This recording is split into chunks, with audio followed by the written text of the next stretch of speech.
Hey friends, welcome back your own channel chart bank with David में। दोस्तों, आज के सेट में आपको रेलटेल कॉर्पोरेशन ऑफ इंडिया जिसका आईपीओ आने वाला है उसके बारे में आपको डिटेल में बताने की कोशिश करूंगा कि दोस्तों एक्चुअल में कंपनी किस टाइप का बिजनेस करती है, किस टाइप का वर्क करती है, कंपनी के ओनर कौन है, कंपनी की स्ट्रेंथ क्या है, वीकनेस क्या है, रेवेन्यू, प्रॉफिट। तो आज मैं आपको इस वीडियो में सारा डिटेल में बताने की कोशिश करूंगा जिससे आपको एक ओवरऑल व्यू आ जाएगा कि आपको इसके आईपीओ में अप्लाई करना है तो करना चाहिए या नहीं करना चाहिए। तो चलिए बात करते हैं रेलटेल कॉर्पोरेशन ऑफ इंडिया की। तो सबसे पहले दोस्तों कंपनी इनकॉर्पोरेट कब हुई? कंपनी इनकॉर्पोरेट हुई 2000 में, 2000 में। जो रेलटेल कॉर्पोरेशन ऑफ इंडिया है दोस्तों होली पब्लिक सेक्टर कंपनी है। इसको दोस्तों गवर्नमेंट ऑफ इंडिया ओन करती है फुल्ली तरीके से, 100% जो ओनर है गवर्नमेंट ऑफ इंडिया है। और जो इसको चलाती है ना, एडमिनिस्ट्रेट जो करती है वो है मिनिस्ट्री ऑफ रेलवे, मतलब मिनिस्ट्री ऑफ रेलवे की तरफ से कंपनी चलती है। कंपनी दोस्तों सीधे बात करती है कंपनी किस टाइप की है, तो कंपनी दोस्तों यह है information and communication technology company है। मींस दोस्तों कि जो आईटी सोल्यूशन प्रोवाइड करती है, इंटरनेट सर्विस प्रोवाइड करती है, उस टाइप की कंपनी जो सॉफ्टवेयर बना के देती है उस टाइप की कंपनी, जैसे क्या लिखा ही है communication technology infrastructure provider company. The company was established with the key object of modernize telecom infrastructure and today.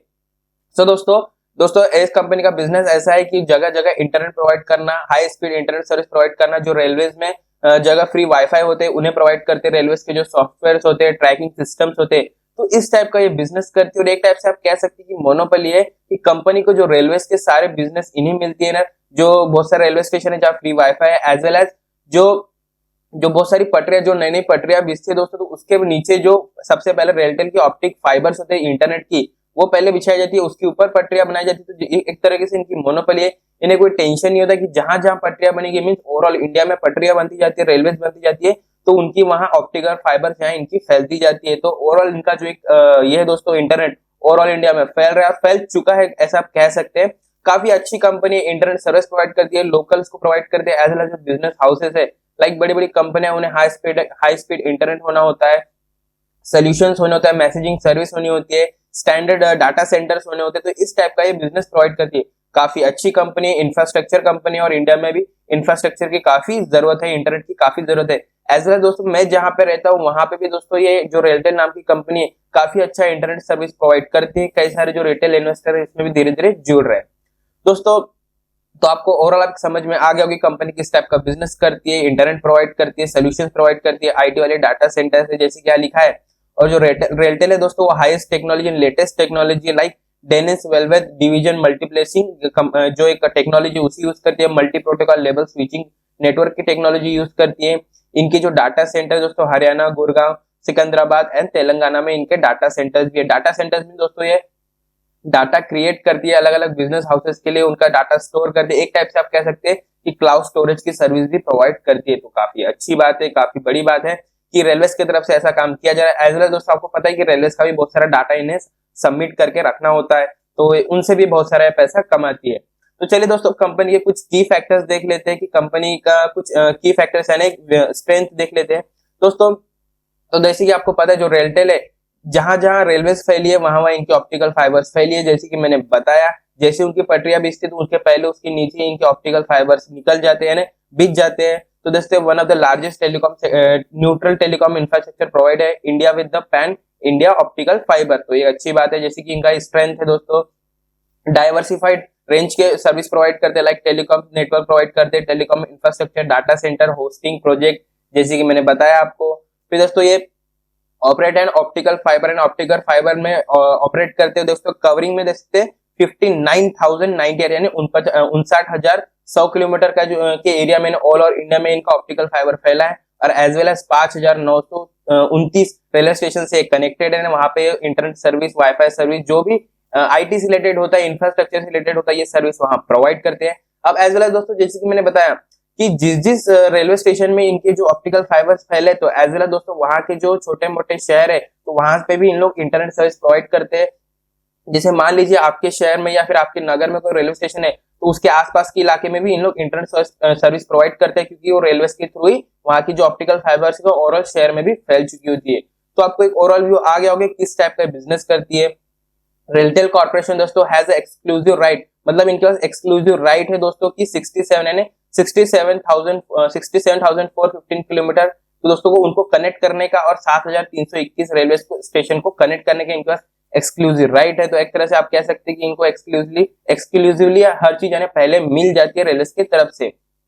और जैसे कि मैंने बताया इनके सेंटर नेटवर्क है, डाटा सेंटर नेटवर्क, जैसे न्यू दिल्ली है, मुंबई, दिल्ली, कोलकाता, सिकंदराबाद, यहाँ पे इनके डाटा सेंटर्स है। और जो मेन बात है यहाँ पे आप देख सकते हैं इट हैज दोस्तों इनके 3,05,746 रिटेल कस्टमर काफी स्पीड से बढ़ रहे हैं, क्योंकि कोरोना के बाद से इंटरनेट सर्विस की काफी डिमांड बढ़ चुकी है, तो ये काफी स्पीड से बढ़ रहे, काफी अच्छा वाईफाई सर्विस भी प्रोवाइड करते हैं।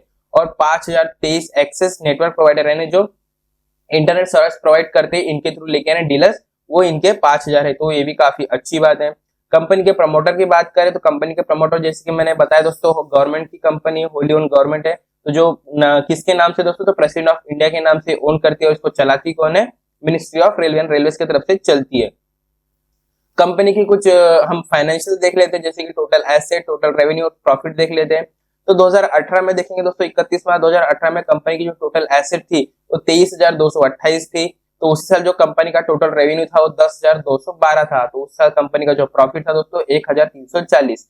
चलिए अब देखते हैं 2019 यानी 31 मार्च 2019 में कंपनी की जो एसेट है, टोटल एसेट 22,276, जो कि कम हो गई है। लेकिन इनका जो प्रॉफिट है, जो इनका रेवेन्यू दोस्तों वो 10,338 यानी बढ़ गया, और इनका जो प्रॉफिट है वो भी बढ़ गया 1,353 यानी 15 करोड़ से ही प्रॉफिट बढ़ा, कोई बड़ी बात नहीं। बट 31 मार्च 2020 में देखेंगे तो इनका जो टोटल एसेट है वो भी बढ़ गया यानी 23,981 हो गई। इनका जो टोटल रेवेन्यू है वो भी बढ़ गया यानी 11,660 हो गया, 10,000 से डायरेक्ट 11,000 हो गया। और जो प्रॉफिट भी डायरेक्ट बढ़ गया 250 करोड़ से यानी 1,410 करोड़ का। तो ओवरऑल आप कहेंगे कि जो प्रॉफिट ग्रोथ है काफी अच्छी है, गवर्नमेंट कंपनी है, तो इसका आपको एक ओवरऑल व्यू आ गया होगा। अब चलिए ठीक कंपनी स्टॉक मार्केट में क्यों आ रही है। तो दोस्तों इनका जो फर्स्ट ऑब्जेक्टिव है स्टॉक मार्केट में आने का, to carry out that this investment plan. Carry out this investment plan मतलब क्या होता है कि दोस्तों अगर आप आईपीओ में इसमें इन्वेस्ट करते तो जो पैसा अगर आप कंपनी को दोगे तो डायरेक्ट गवर्नमेंट को चले जाएगा, और जो गवर्नमेंट है दोस्तों उसको अलग जगह इन्वेस्ट करेगी, दूसरे कंपनियों में इन्वेस्ट करेगी, और वहां से भी अच्छा खासा रिटर्न निकाल के आपको देगी। तो ये इनका पहला गोल है, पहला ऑब्जेक्टिव। और जो सेकंड ऑब्जेक्टिव दोस्तों वो है कि दोस्तों achieve the benefit of equity share, यानी इनको भी खुद को भी दोस्तों वो होना, लिस्टिंग गेन्स होना खुद के कंपनी के थ्रू दोस्तों। तो ये उनका सेकंड गोल है, मतलब स्टॉक मार्केट में लिस्ट होगी तो उनको जो लिस्टिंग गेन्स मिलने चाहिए उसके लिए उनका ये सेकंड ऑब्जेक्टिव है। तो चलिए बात करते हैं कि अभी कंपनी दोस्तों की जो ओपनिंग कब हो रही है, इसके आईपीओ की, और क्लोजिंग कब है। तो जो ओपनिंग डेट है दोस्तों फेब 16 है, 16 फरवरी को जो कंपनी की जो आईपीओ ओपन हो रहा है 2021 को, और क्लोज कब हो रहा है 18 फरवरी को। बुक बिल्ड जो इशू टाइप है दोस्तों बुक बिल्ड इशू है। कंपनी की जो face value 10 rupees per equity share है। आईपीओ का जो प्राइस है मेन इंपॉर्टेंट ये दोस्तों ये 93 से 94 है, 93 रुपए से 94 रुपए के बीच है, जो कि मुझे एकदम परफेक्ट लगता है, काफी सही लगता है, बिल्कुल भी ज्यादा नहीं लगता और बिल्कुल भी कम नहीं लगता, एकदम परफेक्ट है दोस्तों 93-94 रुपीज। मार्केट का जो लॉट है दोस्तों 151 155 शेयर्स का है, और जो मिनिमम ऑर्डर दोस्तों 155 शेयर का है, 155 शेयर का ही लॉट है। लिस्टिंग होगी बीएससी और एनएससी में होगी दोस्तों। और दोस्तों कुछ और डेट्स देख लेते हैं, जैसे कि बेसिस ऑफ अलॉटमेंट, जैसे कि आपको अलॉटमेंट कब होगा दोस्तों, 23 फरवरी को हो जाएगा। इनिशियल ऑफ रिफंड यानी 24 फरवरी को हो जाएगा। मींस मान लीजिए अगर आपने आईपीओ के लिए अप्लाई किया और आपको आईपीओ यानी शेयर्स नहीं मिले तो आपको 24 फरवरी को आपके जो पैसे रिटर्न हो जाएंगे।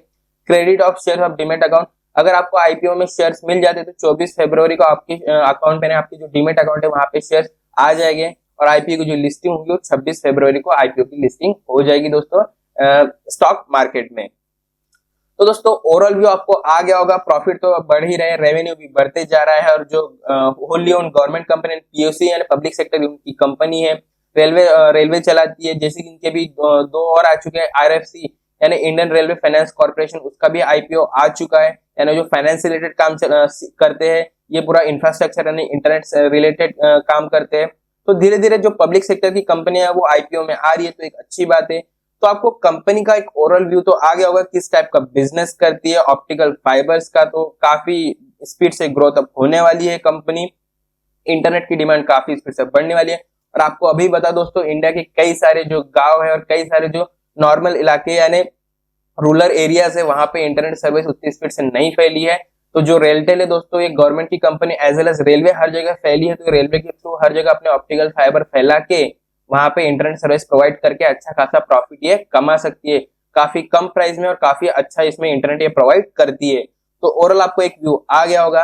अब दोस्तों बात करते हैं कि जो रेटेल जो आईपीओ है इसका ग्रे मार्केट में क्या प्राइस चल रहा है, तो चलिए उसको भी देख लेते हैं। तो देख सकते हैं दोस्तों द ग्रे मार्केट प्रीमियम यानी ग्रे मार्केट प्रीमियम जो रेलटेल है दोस्तों कॉर्पोरेशन वो 42% का चल रहा है। 42% यानी 42% ये अपने ऊपर ग्रे मार्केट में इसका प्राइस चल रहा है। नॉर्मल अगर इसकी लिस्टिंग अभी 94 तो लगभग आप ऐसा कह सकते हैं कि ग्रे मार्केट में इसका जो प्राइस है वो 130-140 रुपए चल रहा है। अगर आप इसका आईपीओ में अगर अप्लाई करते हैं तो इसकी अगर लिस्टिंग अच्छी रही यानी ग्रे मार्केट की इसकी डिमांड बनी रही तो इसकी जो लिस्टिंग होगी डायरेक्ट दोस्तों 130-140 रुपए में होगी। तो सीधा सीधा आपको यहाँ से 40 रुपए का ये लिस्टिंग गेंस देके जाएगा। तो मार्केट में डिमांड इसकी है काफी, जो बड़ी बड़ी कंपनी इसमें पहले इसमें इन्वेस्ट कर रही है, पहले ही इसके शेयर्स ले रही है। तो आपको एक ओवरऑल व्यू आ गया होगा और कंपनी के मेन इंपॉर्टेंट प्रॉफिट जो काफी अच्छे बढ़ते जा रहे हैं। और मुझे लगता है कि अगर कंपनी अगर स्टॉक मार्केट में आएगी उसे पैसा मिलेगा तो अपने बिजनेस को बढ़ाएगी, आईटी सोल्यूशन भी प्रोवाइड करना स्टार्ट करेगी, इंटरनेट सर्विस काफी स्पीड से बढ़ाएगी। तो ओवरऑल आप कह सकते हैं कि एक अच्छी कंपनी है, लॉन्ग टर्म के लिए आप इसमें बिल्कुल इंटरेस्ट ले सकते हैं, बिल्कुल इसमें इन्वेस्टिंग कर सकते हैं।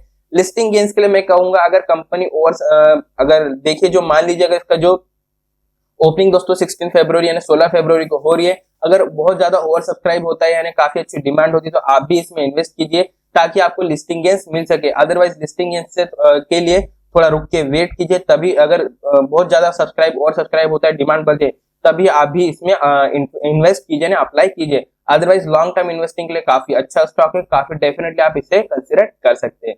सो दोस्तों बस आज के लिए इतना ही था। आई होप मैंने आपको पूरी इन्फॉर्मेशन देने की कोशिश की। मिलते हैं किसी नेक्स्ट वीडियो में।